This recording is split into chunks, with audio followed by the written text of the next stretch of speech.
Bien, eh ben, bonjour à toutes et à tous, bienvenue à ce colloque. Prendre le temps de s'interroger sur la représentation historique de moments, d'événements aussi, sans pour autant s'enfermer dans une vision qui pourrait être à la fois très idyllique, mais aussi qui pourrait être très condamnable du passé. Telle est la façon dont nous souhaitons ouvrir ce colloque d'aujourd'hui. L'histoire nous dit le plus souvent ce dont nous sommes capables, ce dont les hommes sont capables. Et bien 1917, c'est la guerre dans toute son horreur. Les pertes humaines considérables sont occasionnées par l'utilisation d'armes redoutables. Il faut quand même ne pas oublier que quelques années auparavant, Jean Jaurès, pour s'être battu contre cette absurdité d'un conflit voulu par les capitalistes, sera, lui, assassiné le 31 juillet 1914. À cette époque, les socialistes se rallieront alors à ce qu'on a appelé l'Union sacrée, une sorte de trêve des partis pour faire face au conflit. C'est donc les 23, 24 et 25 décembre 1917 que s'est tenue ici, enfin pas dans cette salle, mais en tous les cas à Clermont-Ferrand, dans notre ville, la troisième conférence confédérale CGT sur ce thème assez précis de devant la situation de guerre. Et la conférence se terminera, laborieusement d'ailleurs, par le vote d'un texte de compromis demandant la constitution de la Société des Nations. Je crois déjà qu'il est possible de planter une première chose, en ce sens qu'il existe là les germes d'une préfiguration de la création de ce que fut la CGT-U en janvier 1922 et qui durera jusqu'à la réunification en 1936. La proposition du syndicat CGT du personnel départemental du Puy-de-Dôme, d'organiser avec l'Institut d'histoire sociale CGT de ce département, et le soutien des amis du journal L'Humanité, cette initiative d'aujourd'hui, et je crois, et je l'apprécie comme ça, un exercice ambitieux, très ambitieux. D'autant que c'est difficile de parler de l'histoire, encore qu'on sait le faire, lorsque les acteurs de la période ont disparu. La CGT est née en 1895. Sa naissance est véritablement une étape dans l'histoire des ouvriers français, une histoire qui se situe dans la suite de luttes anciennes conduites par le prolétariat de l'époque contre la révolution de 1848, mais aussi la Commune de Paris en 1870-1872. 1917 marque le point d'une nouvelle étape dans l'histoire du mouvement ouvrier. Et même si tous les contemporains du début de ce XXe siècle, ou du siècle précédent, n'en ont pas conscience, la Révolution d'octobre avait profondément transformé le monde.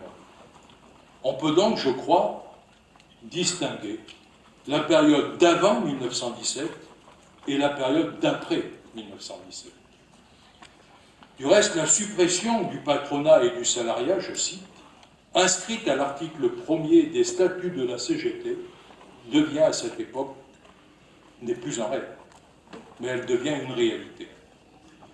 De plus, du seul fait de l'existence d'un pays socialiste, c'est aussi tout le système capitaliste lui-même qui est particulièrement bouleversé à l'échelle internationale. Les misères de la guerre et l'exemple de la Révolution d'octobre soulèvent le prolétariat dans le monde d'une façon générale. Et c'est aussi l'existence d'un nouveau parti qui apparaît, le Parti communiste français, qui va se révéler comme un point d'appui important pour le salariat. Depuis sa création, la CGT accorde à la connaissance de l'histoire sociale une place non négligeable dans son activité, en considérant que l'histoire fait véritablement partie de son patrimoine. Et dès l'origine, en se constituant en association, les IHS, de fédérations, de départements, de régions, comme l'Institut d'histoire sociale de notre département, se refusent à établir une quelconque histoire officielle. Donc pas de repentance, ni d'autoflagellation, ni amnésie, ni mythification. Simplement une reconnaissance de ce qui a été, les moments de lumière comme les moments d'ombre. Tel est en définitive notre fil conducteur, telle est la manière dont nous souhaitons que ce colloque d'aujourd'hui se déroule. La science sociale, comme toutes les sciences, ne peut fonctionner que sur la diversité des hypothèses et des théories. Et la confrontation entre conception de l'histoire est intrinsèque à la discipline. Ce colloque doit être, de notre point de vue, une journée d'expression diversifiée où universitaires, chercheurs, syndicalistes se rencontrent et débattent. J'ajouterai seulement que le syndicalisme se doit d'intervenir dans le débat historique parce qu'il est lui-même un acteur de cette histoire au même titre que beaucoup d'autres, et de ce point de vue, il a une certaine légitimité à pouvoir en parler. Nous ne prétendons nullement, lorsque je dis ça au titre d'historien, nous n'en avons ni la formation, ni la disponibilité, ni même les compétences. Mais le monde du travail a une opinion, un point de vue, certes singulier. Nous ne sommes pas seulement les témoins, comme parfois on essaie trop souvent de nous cantonner, mais syndicalistes, nous nous voulons aussi observateurs, analystes, chercheurs des périodes passées et des périodes présentes. Et en étant dans ces choix autonomes de la CGT, l'Institut d'histoire sociale de ce département est cependant lui aussi à son service de la CGT, en posant les questions récurrentes qui traversent le syndicalisme. Les politiques unitaires, les rapports à l'État, les politiques revendicatives, les rapports aux politiques, les rapports à la politique. 1917, de ce point de vue, représente une porte importante, très importante sur le chemin d'une claire maîtrise du passé pour comprendre la réalité d'aujourd'hui. Il ne s'agit donc pas de copier le passé, ni même d'en faire une référence, encore moins une icône, mais d'évaluer la trace de 1917 que 1917 a laissée et sans laquelle, en ce début du XXIe siècle, aucune construction d'avenir ne serait possible. Le gouvernement du président Macron, sous couvert d'une certaine pédagogie, affiche une terrible arrogance de classe. Il ne répond à aucune inquiétude du pays. C'est une révolution libérale qui vise à libérer les plus fortunés et le capital financier de toutes les entraves. C'est une politique qui encourage toujours plus d'accumulation, de profit, en exploitant plus durement le travail. Dans tous les domaines, nous nous trouvons face à une politique de démolition du système social français. Et les protestations sociales, et il y en a, notamment en ce moment, portent l'aspiration à une autre société, et écoutez, une élection présidentielle, ce n'est pas la suppression de la démocratie pendant 5 ans. Alors me direz-vous, où est le lien avec 1917 ? Au printemps 1917, une crise inouïe éclate au sein de l'armée française. La troupe crie à la guerre et chante aussi l'international. Une marche sur Paris pour exiger la paix est même tentée. En vain, elle ne pourra s'organiser. Dès la fin 1916, l'environnement national et international évolue et bouge considérablement. La révolution en Russie, les tensions politiques et les premières grèves ouvrières d'ampleur en France secouent l'union sacrée dont j'ai parlé au début. Alors, si le point de départ de la rencontre d'aujourd'hui fut la tenue ici, à Clermont-Ferrand, de la 3e conférence confédérale de la CGT sur la guerre, il serait, je crois, erroné de ne pas la relier, cette conférence, à ce qui se passe en Europe à cette même époque. Il ne conviendrait pas de passer sur l'histoire de la CGT, ni le souffle de 1917, ni la puissance d'un peuple qui décide de prendre en main son destin, ni l'impasse d'un système qui, finalement, nie le pouvoir démocratique de ce peuple.